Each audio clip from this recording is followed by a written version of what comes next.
आप सब दिल्ली विश्वविद्यालय यानी यूनिवर्सिटी ऑफ दिल्ली के अभी CSAS पोर्टल के लाइव होने के बाद आपसे हम बहुत ही जबरदस्त ये सेशन रखने वाले हैं। आपसे मुखातिब होंगे, हर एक प्रॉब्लम, हर एक समस्या जो भी आपके काम का है ना, जो आप ग्रुप में, हमारा जो व्हाट्सएप ग्रुप है उसमें आप पूछ रहे हो कि सर इस प्रॉब्लम का क्या हो गया, लास्ट डेट कब है, इसमें ऐसे हो रहा है, वैसे हो रहा है, ये सब बड़ा ही क्लियरली मैं इसमें आपको बताऊंगा। सो हम हैं अभी यूनिवर्सिटी ऑफ दिल्ली के वेबसाइट पे। आपको कुछ करना नहीं है, डायरेक्ट लिंक भी दिया गया है। आप जब यहां देखोगे सीधा मिडिल में दिख रहा है एडमिशन 2024-25, इसके नीचे पोस्ट ग्रेजुएट आपको ये दिख रहा है, उसके बाद PGCSAS दिख रहा है, रजिस्ट्रेशन लिंक दिख रहा है। आप अगर इस डॉक्यूमेंट को डाउनलोड करना चाहो तो यहां डाउनलोड कर सकते हो बच्चों, लेकिन रजिस्ट्रेशन लिंक पे अगर डायरेक्ट जाना चाहो तो डायरेक्ट जा सकते हो। अब देखो ये रजिस्ट्रेशन लिंक में आपको CUET का लॉग इन पासवर्ड चाहिए, कोई दूसरा नहीं चाहिए, तो टेंशन लेने का नहीं है। न्यू रजिस्ट्रेशन करना है, उसके बाद बार बार आप रजिस्ट्रेशन करने के बाद जब ये ऑन हो जाएगा तो लॉग इन कर सकते हो। क्लियर ये चीज। लेकिन समस्या ये है कि बच्चों को बहुत सारी परेशानियों का सामना करना पड़ रहा है। सो उनको एक एक चीज हम लोग बताएंगे, बहुत मुश्किल नहीं है, बहुत ईजी है। अगर आप थोड़ा टाइम देकर के 1 घंटा स्टडी करोगे, इस चीज को पढ़ना पड़ेगा, ठीक है। वो सारी चीजें पढ़ के हम आपके लिए आसान भाषा में अभी रखेंगे, तो टेंशन नहीं लो, लोड नहीं लो। आपको जो जो काम की चीजें हैं उसको प्लीज पेन एंड पेपर पे नोट कर लेना। जो बच्चा 2025 के लिए कोई भी course LLB, MSW, MPM, IR, IRDM किसी भी कोर्स के लिए चाहता है कोर्सेज परचेज करना, उन्हें बहुत हेवी डिस्काउंट पे अभी ऑफर मिल जाएगा हमारे सभी कोर्सेज में, ठीक है, अराउंड 2000 के पास। और अगर आपको ये कोर्स चाहिए, डेफिनेटली आपको लेना ही हो, तो हमारा व्हाट्सएप नंबर याद रखिएगा 7052529525। इस पे आप हमसे कांटेक्ट कर सकते हो। आपको डाउट है कि इस बार अच्छा नंबर नहीं आया, जैसे बहुत सारे बच्चों ने तैयारी स्टार्ट कर दी है, बैच ज्वाइन कर लिया कि सर इस बार हम अच्छे से देंगे, क्योंकि आपको मालूम है दिसंबर में फॉर्म आ चुका था और इस बार भी टाइम नहीं बचेगा। आपको मालूम है ना ये सारी चीजें। बहुत सारे बच्चे फ्रेशर्स हैं, ठीक है, उनको 1 साल टाइम देना है, तभी अच्छा रैंक उनको मिल पाएगा। जिनको अच्छे नंबर आ गए उनके लिए तो खैर रास्ता खुला ही हुआ है, ठीक है। सो आपको ये ध्यान रखना है, 2024 का ये डॉक्यूमेंट है, यूनिवर्सिटी ऑफ दिल्ली की फोटो के साथ शुरू होता है। अब डिस्क्लेमर वगैरह दिया हुआ है, ये आपके काम का नहीं है। आपको सिर्फ डिस्क्लेमर से ये समझना है कि गलती जो होगी अगर आपके तरफ से, तो उसके लिए आप जिम्मेदार हैं, वो जिम्मेदार नहीं होंगे। बच्चों सीधी सी बात है, इसको जब आप जनरल इंफॉर्मेशन शुरू करोगे, बहुत कुछ है पढ़ने को, लेकिन ये सब आप उतना ज्यादा लोड नहीं लो। कैंडिडेट्स को ये कहा जा रहा है कि आपको फ्रीक्वेंटली आस्क्ड क्वेश्चन की जो लिस्ट है ना, उसको यूनिवर्सिटी वेबसाइट पे एक बार देख लेना है, क्या क्या पूछे गए हैं। बच्चों के जो डाउट है वही पूछे गए, ठीक है, यूनिवर्सिटी के वेबसाइट पे है। बशर्ते हम लोग यहाँ देखेंगे, जो बच्चे CUET PG 2024 में और एलिजिबल हुए हैं और मिनिमम एलिजिबिलिटी क्राइटेरिया उन्होंने किया हुआ है, वही अप्लाई कर सकते हैं। हर कोर्स का अपना मिनिमम एलिजिबिलिटी क्राइटेरिया 50% चाहिए, 45% चाहिए, किस कैटेगरी में आपको बताया गया है। समझ में आ रहा है आपको? तो ये आपको भटकना नहीं है। It is mandatory for the candidate to apply and fill preferences wherever applicable online in CSAS portal of UOD यानी university of Delhi. Application submitted through any other mode will not be accepted. ये भी आपको ध्यान रखना है, ठीक है। ये सब इंपॉर्टेंट चीजें थी, और भी ऊपर से ये दिया हुआ है काफी सारा चीज, लेकिन आपको ये सब ध्यान रखना है कि इसमें काम का कौन कौन सा चीज है, ठीक है। आपको एक बार ये ध्यान रखना है कि before initiating the application process, candidate is advised to read the PG bulletin of information 2024, जो कि हमने रखा हुआ है यहाँ पे। अब ये क्यों कहा जा रहा है, मान लो आप पॉलिटिकल साइंस के स्टूडेंट हो, DU का जो ऑफिशियल आपको बता दें इंफॉर्मेशन बुलेटिन ये है, ठीक है। वो बुलेटिन दूसरा था, ये इंफॉर्मेशन बुलेटिन है। आपको अपनी एलिजिबिलिटी क्राइटेरिया क्लियर देख लें। जैसे पॉलिटिकल साइंस में एडमिशन लेना चाहते हो तो यहाँ पॉलिटिकल साइंस सर्च करोगे, या जाओगे स्क्रॉल करते करते नीचे, पॉलिटिकल साइंस में जब आप पहुंचोगे तो उसमें 2-3 क्राइटेरिया है, देख लो। एक तो कोड यहाँ पे दे दिया गया है, कौन से पेपर कोड में आप आए हो। बैचलर डिग्री आपको होनी चाहिए, मास्टर डिग्री भी होनी चाहिए, BA honours political science from university of Delhi. ये प्रोग्राम स्पेसिफिक एलिजिबिलिटी है, ठीक है। इस तरीके के अगर होंगे, ठीक है, तो आपको स्पेसिफिक एलिजिबिलिटी के दम पे ही यहाँ पे लिया जाएगा। बात समझ में आ गया? क्लियर? ये बैचलर डिग्री होनी चाहिए, या तो दूसरा है कि मास्टर डिग्री हो, या तीसरा है कि BA ऑनर्स पॉलिटिकल साइंस से हो, तब आप एलिजिबल होंगे। अब कौन से सब्जेक्ट में कहां कितनी सीटें हैं, नॉर्थ कैंपस में, साउथ कैंपस में, आत्माराम, सनातन धर्म, दौलत राम, देशबंधु, गार्गी कॉलेज, हिंदू कॉलेज, और हमारे BHU में तो गार्गी हॉस्टल था, यहाँ गार्गी कॉलेज है, ठीक है। Indraprastha college for women, Janaki Devi memorial college, Kalindi college, Kamala Nehru college, Kirori में सबका सीट यहाँ पे दिया। अनरिजर्व के लिए कितनी है, सबके लिए यहाँ पे दिया है। तो टोटल सीट 156 है, जिसमें आपको ये आपको दिख जाएंगे 156 आई थिंक जनरल कैटेगरी के हैं, और बाकी आपको तो लगभग इसका दूना कर दो तो आपको टोटल सीट यहाँ पे दिख जाएगा। सभी कैटेगरी का दिया हुआ, आप अपने अपने सब्जेक्ट का, जैसे मान लो आप पॉलिटिकल साइंस के नहीं हो, आप LL.B के हो, ठीक है, तो LL.B में कितनी सीटें हैं यहाँ देख लो भैया, हमने आपको कई बार पहले भी बता दिया है, इतनी सीटें हैं। तो सीटों की जानकारी आपको वहां से ले लेना है, एलिजिबिलिटी आपको देख लेना है कितना % नंबर चाहिए। क्लियर ये चीज, यहाँ पे कोई दिक्कत नहीं है। सो यही सब बातें यहाँ पे की जा रही हैं। मिनिमम एलिजिबिलिटी क्राइटेरिया का ध्यान रखना है, जो टेस्ट पेपर आपने दिए होंगे उसी के अकॉर्डिंग होगा। The candidate must refer to the list of programme specific seat matrix, fee structure. जैसे फी स्ट्रक्चर कितना, किसका कितना है, बहुत बच्चों का सवाल रहता है कि सर हम अगर DU में पढ़ेंगे तो हमारा फी कितना लगेगा। एकदम जानना आपका हक है, आपको फी जानना ही चाहिए कि किसका कितना है, अदरवाइज क्या होगा, आप फी स्ट्रक्चर नहीं जानोगे तो भटक जाओगे, ठीक है। सो बहुत सारे देखो आप यहाँ पे नंबर ऑफ सीट्स में वेरी, और रिस्पेक्टिव डिपार्टमेंट वेबसाइट पे उनका फी स्ट्रक्चर मिलेगा, समझ रहे हो आप। तो आपको ये लोड नहीं लेना है कि फी स्ट्रक्चर कहाँ मिलेगा, ठीक है। रिस्पेक्टिव डिपार्टमेंट, हर लॉ का अलग डिपार्टमेंट का हेड है, हर चीज के अपने अपने वेबसाइट है। For the allocation of seats in performance practical option आप देख लेना, इसमें स्पोर्ट्स कोटा का है तो उसके लिए अलग नियम है। CSPG merit list published on the admission website shall be adhered to by, अगर जो भी डेट इसमें दिया जाता है मेरिट लिस्ट का उसको फॉलो करना है, ये आपके लिए स्पेशल है, ठीक है। Remain vacant the same will not be converted to any other category, अगर मान लो कोई कैटेगरी में कोई सीट वैकेंट रहे तो उसका कन्वर्जन नहीं किया जाएगा। Candidates are advised to check their dashboard email and admission, मैंने पहले ही आपको कहा था आपको डैशबोर्ड देखना है, आपको ईमेल देखना है और एडमिशन वेबसाइट देखना है, इसी तीनों पे आपके बारे में जो सूचना है वो मिल पाएगा। समझ में आ गया बात, आगे देखते हैं। In order to fill the seat optimally the university may advise alternate admission procedure from time to time, ठीक है। The same will be announced on the admission website of the university, आपको यूनिवर्सिटी वेबसाइट पे ये update daily का daily मिलेगा, tension नहीं लेना है। University of Delhi will not be responsible for candidates lack of awareness, अगर मान लो आपके अवेयरनेस छूट गया तो आपकी गलती होगी, इनकी गलती नहीं होगी। आपको ईमेल, डैशबोर्ड और एडमिशन वेबसाइट चेक करते रहना है रोज, ये 10 दिनों तक चलेगा भाई, जब तक आपका पेमेंट नहीं हो जाता है, जा करके वहां पेमेंट की रिसीट दिखा करके वहां आई कार्ड नहीं बनवा लेते हो, ठीक है। In case of non-compliance with the requirement for admission, including non-submission of relevant document, payment fee within the stipulated date and time, जो टाइम एंड डेट दिया गया उसके अंदर आपने डॉक्यूमेंट नहीं जमा किया, आपने फी नहीं जमा किया, तो ये उसकी जिम्मेदारी नहीं है, आपका राइट टू एडमिशन खत्म हो जाएगा। The candidates will be required to appear in person to verify original documents, आपको खुद ही जाना पड़ेगा। ये बच्चों के दिमाग में चल रहा था कि ऑनलाइन होगा ऑफलाइन होगा सर काउंसलिंग, देखो आपको एंट्री बस ऑनलाइन कर देनी है, डॉक्यूमेंट अपलोड कर देने हैं।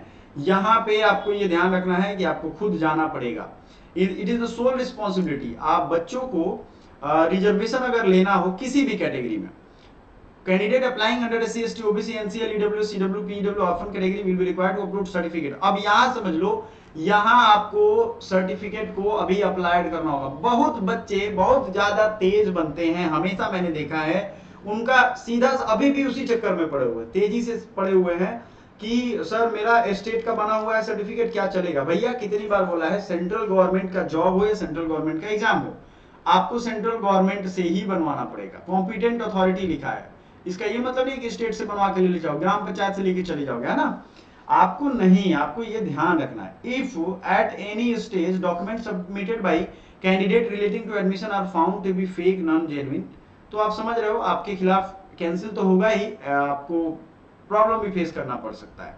ये सब छोटी छोटी बात है, लेकिन आपको ये सब ध्यान रखना पड़ेगा। इसके बावजूद जो आपका एडमिशन होगा वो प्रोविजनल होगा, गारंटी कोई नहीं देगा, और कुछ गड़बड़ी होगी इनएलिजिबल तो यूनिवर्सिटी फी भी नहीं लौटाएगी। ये सब बोल बच्चन यहाँ दिया हुआ है। आगे बढ़ते हैं एक एक करके। चैप्टर 2 में है information about common seat allocation system. इसका मतलब है ये ऑल पीजी प्रोग्राम्स के लिए university of Delhi academic session 2024-25 CSPG 2024 document और based on the eligibility requirement, मतलब इसके एलिजिबिलिटी के हिसाब से, डॉक्यूमेंट के हिसाब से ये रूल्स बनाएगी, यूनिवर्सिटी ऑफ दिल्ली की वेबसाइट पे है, ठीक है। अब आपको एक चीज का ध्यान रखना है कि कितना फी लगेगा ये देख लो, और कब तक डेट है। वीडियो के आखिरी में हम आपको और भी कुछ इंपॉर्टेंट चीजें बताएंगे। जैसे अनरिजर्व का तो 250 है, लेकिन कुछ सब्जेक्ट हैं यहाँ पे देखोगे तो उसमें एडिशनल फी 400 आपको दिया जाएगा, देना पड़ेगा। Candidate should not wait for the last day. एक और चीज यहाँ एडवाइस दी गई, कैंडिडेट को लास्ट दिन का इंतजार नहीं करना है। अगर आपका EWS नहीं है, मान लो आपका SC ST OBC नहीं है, सब स्टेट का बना हुआ है, तो सेंट्रल का बनवा लो ना, 2-4-5 दिन का टाइम लगेगा। देखो सरकारी व्यवस्था में हर उपाय संभव है, अगर ठीक से दिमाग लगाओ और ठीक से जाके मेहनत करो तब, ठीक है। सो एडवाइस ये ध्यान रखना है आपको कि आपको डेस्कटॉप या लैपटॉप से फॉर्म फिलअप करो, मोबाइल फोन से नहीं करो, ठीक है। उसके बाद कैंडिडेट मस्ट एलिजिबिलिटी क्राइटेरिया को बार बार कहा जा रहा है, प्रोग्राम स्पेसिफिक जो होगा वो आपको मानना है। If a candidate has applied in CSS PG but doesn't fill the eligibility criteria or has not appeared in CUT PG, CUT PG के एग्जाम में वो नहीं अपीयर हुआ तो ये पर्टिकुलर प्रोग्राम में वो नहीं आ सकता है। If all the documents are found to be in order and eligibility criteria are met by the candidate, ये वही बात है कि अगर इधर उधर गड़बड़ हुआ तो आपका एडमिशन कैंसिल हो जाएगा। आपको अपने fee and fee waiver rules के बारे में जानना हो, जैसे अगर आपने एडमिशन कैंसिल करवाया तो कितना प्रतिशत फी आपका वापस आएगा, ये सब अगर जानना हो तो आप जाकर के उसके रेस्पेक्टिव वेबसाइट पे देखना पड़ेगा आपको, ठीक है। आते हैं समझते हैं कि कौन कौन सा स्टेप है इसमें। CSAS 2024 एप्लीकेशन फॉर्म, बहुत सावधानी से आपको भरना है, इसमें एडिटिंग नहीं होगा। अच्छा, कल ही मुझे एक बच्चे ने मैसेज किया, सर हमने फॉर्म भर दिया, अब एडिट कैसे होगा। धन्य है ऐसे महात्मा लोग, ऐसे कैसे हो जाता है आप लोगों से, ठीक है। ये समझने की कोशिश करो आप कि ये अगर आपने कर दिया तो दोबारा आपसे नहीं किया जाएगा, ठीक है। 3 स्टेप प्रोसेस है, कोई मुश्किल नहीं है, आपको बहुत ऑटमोस्ट केयर से भरना है, एक एक चीज फूंक फूंक के कदम रखो, कोई हड़बड़ी नहीं है भाई। एक बार हड़बड़ा के कर दोगे गड़बड़ी हो जाएगी, फिर आप ही फंसोगे मुसीबत में। आपको अपना log in detail, registration number, email और आईडी और पासवर्ड ये याद होना चाहिए। CSS application form is 3 step. Complete profile, profile में नाम, पता, गांव, मम्मी पापा का नाम, ये सब कंप्लीट करना होगा। अप्लाइंग प्रोग्राम या प्रोग्राम्स, अगर मल्टीपल प्रोग्राम्स हो तो सबका अलग अलग फी लिया जाएगा। Pay registration fee for each programme, ये भी ध्यान रखना, ऐसा नहीं कि एक फी में कई सारा हो गया। A new user will have to CSPG by clicking on the new registration link, जो हमने दिखाया था आपको। आप इतने चीज से लॉग इन कर सकते हो। प्रोफाइल सेक्शन में आपको देखना होगा कि पेरेंट नेम, कैटेगरी, सब category, gender, email ID, mobile number, bank detail, ये सब ठीक है, ये सब बदला नहीं गया हो। समझ में आ रहा है आपको। Candidate who had opted for PWD, जो भी कैटेगरी है वो अपना बदल नहीं सकते हैं। स्पोर्ट सेक्शन अपलोड, अपलोड में the name of the candidate claiming reservation, अगर आपका रिजर्वेशन है SC ST OBC NCL, must watch the name that appears on the corresponding qualifying certificates in CUET PG। जो नाम होगा, जो पेरेंट्स का नाम होगा, वो सर्टिफिकेट से मैच करना होगा।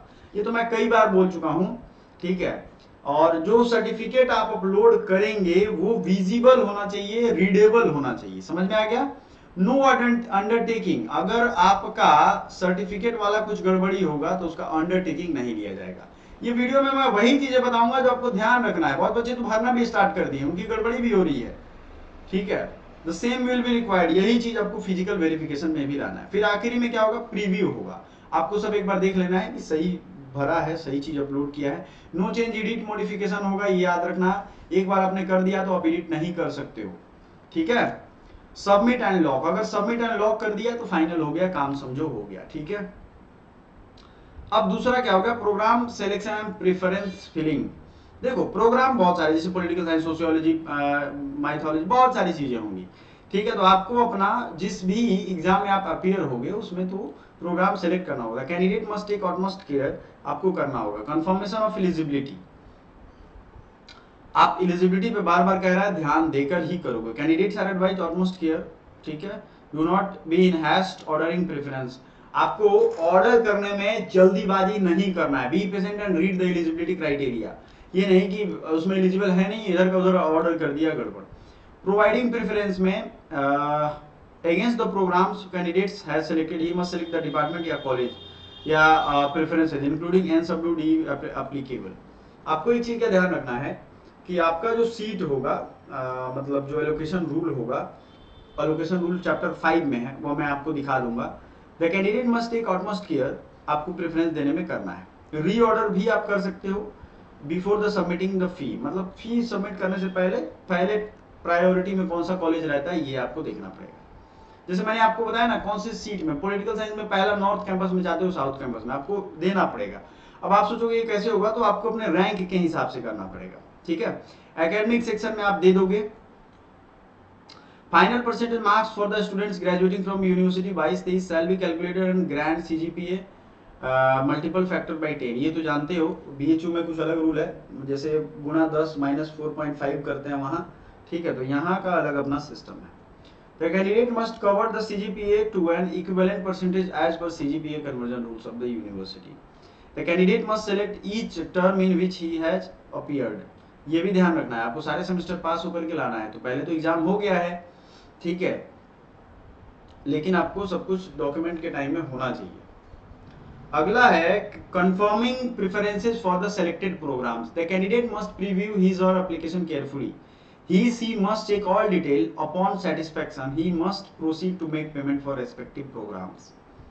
ये सब कंफर्म होने के बाद ही पेमेंट करोगे। Editing of the preference list after the submission will not allow. Submit करने के बाद ये अलाउ नहीं होगा। ये ध्यान रखना है आपको, फी का जो डेडलाइन है उसको फॉलो करना है, ठीक है।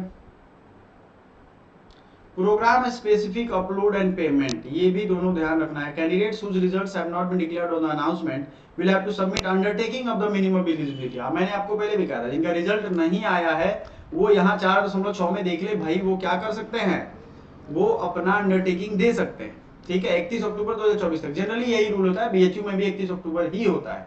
उनको 1 अक्टूबर तक का टाइम दिया जाता है, फिर एक्सटेंड हो सकता है, लेकिन अक्टूबर से ज्यादा नहीं करेंगे वो, ठीक है। For all payment candidates to use only payment net banking debit card, ये वो। एडवाइस में देखिए, upon successful payment of CSS PG application fee candidates are advised to keep records of the transaction details as proof of future reference. ये सब रखेंगे अपना। In the context of provisional seat allocation, allocated seats refers to unique combination of programs, department, college, program. MA history department of history is referred to as allocated seat. जहाँ allocated seat रह जाएगा, लिखा जाएगा, वो आपका allocation हो जाएगा। For each program, wherever applicable, there will be 2 category of list: common merit list or category merit list. For allocation, all candidates will be considered in the common merit list. However, for category 2 merit list, only students of UAD will be considered. मतलब जो पुराने student हैं उनके लिए होगा। Higher possible preference will be provisionally allocated. जैसे program based merit list, social category, available of seat. बहुत बच्चे क्या सोचते हैं कि सबसे ज्यादा सीट है तो चलो भर दो, बात वो नहीं है।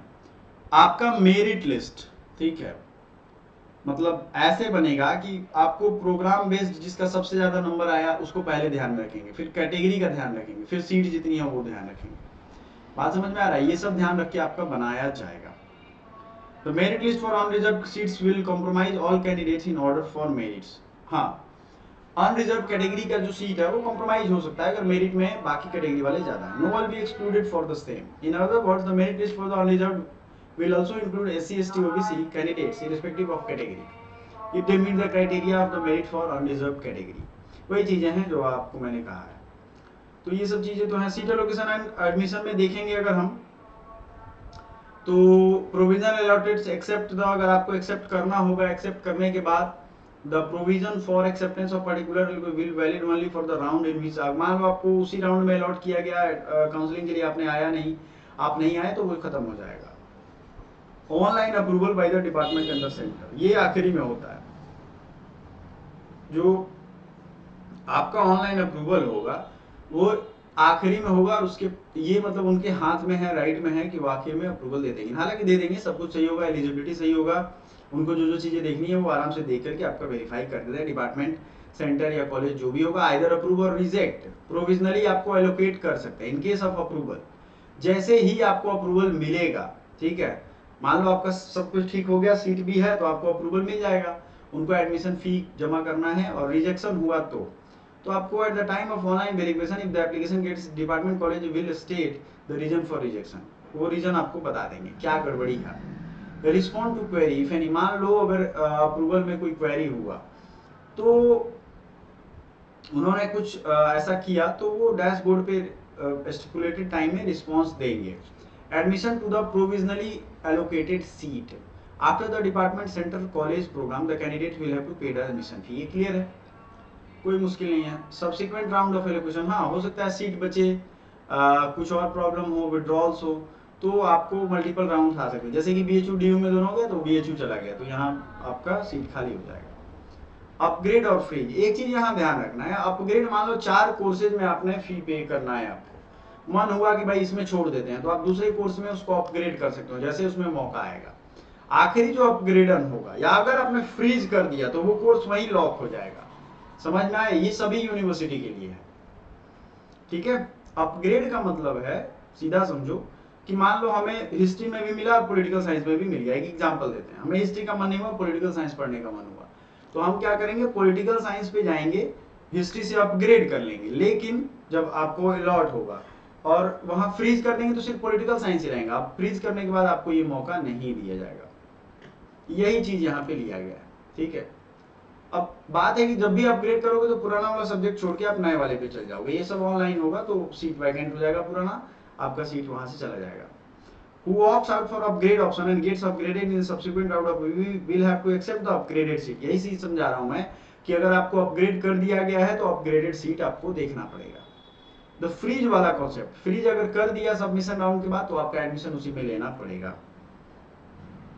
ऑन सिलेक्शन फ्रीज, फ्रीज वाला बात मैंने बता दिया almost. Candidates opting for neither upgrade nor freeze, अगर मान लो आपने नहीं किया तो एडमिशन के लास्ट दिन तक वो ऑटोमेटिक लॉक हो जाता है, यहाँ दिखाएगा if admitted candidate neither opt nor freeze upgrade, कुछ नहीं दिया, remains inactive, admission taken by him her will retain and she will not be considered for upgradation. तो जो उसने एडमिशन में रहा मतलब किया होगा उसी में उसको मान लिया जाएगा, ठीक है। कैंसिलेशन ऑफ प्रोविजनल एडमिशन, ये तो कैंसिल करवाएगा तो उस दिन हम देख लेंगे, कैंसिल करवाने का अलग बना देंगे। कोई विड्रॉल करवाता है क्या, रिफंड का प्रोसेस है, ये सब भी देख लेंगे। मिड एंट्री क्या होगा, मान लो कि आखिरी में मिड एंट्री को ये कह रहा है कि कुछ ऐसा गड़बड़ी हो गया, स्टिपुलेटेड टाइम छूट गया या यूनिवर्सिटी को लगा सीट बच गया तो 1000 रुपये अलग से मिड एंट्री फी ले सकते हैं ताकि सीरियस कैंडिडेट ही आए। ये हर यूनिवर्सिटी में होता है। स्पॉट एडमिशन तब होगा जब सीट्स वैकेंट रह जाए बाद में, ठीक है। Spots cycle, the breaking rules, tie breaking rules, ये सब आप देख लेना, टाई ब्रेकिंग रूल्स। हालांकि अभी आपको सिर्फ काम करना है फॉर्म भरने का, तो उतनी जानकारी मैंने अभी दे दिया आपको, ठीक है। और बहुत सारी रिफंड पॉलिसी ये सब मैं धीरे धीरे करके आपको बता दूंगा। बहुत सारी चीजें हैं इसमें, चेंज ऑफ पासिंग स्टेटस, बहुत सारी चीजें हैं जो आपको जाननी है। ग्रीवेंस रेडिएशन, कुछ गड़बड़ी होगी तो कैसे करोगे आप, एडमिशन परफॉर्मेंस, प्रैक्टिकल ऑडिशन, ये सब बहुत सारे बच्चों का है, ठीक है। खेलो इंडिया का ये स्पोर्ट्स कोटा वाले बच्चों के लिए है, तो आपको ये ध्यान रखना है, ठीक है। फिजिकल फिटनेस टेस्ट जिनका होगा उनके लिए, सबके लिए ये नहीं है, ठीक है। चलो फिर स्पोर्ट्स वाले जो बच्चे होंगे वो नीचे देख लेंगे, उनका मैक्सिमम चीजें हमने कवर कर दिया है, आप सबको देखना पड़ेगा।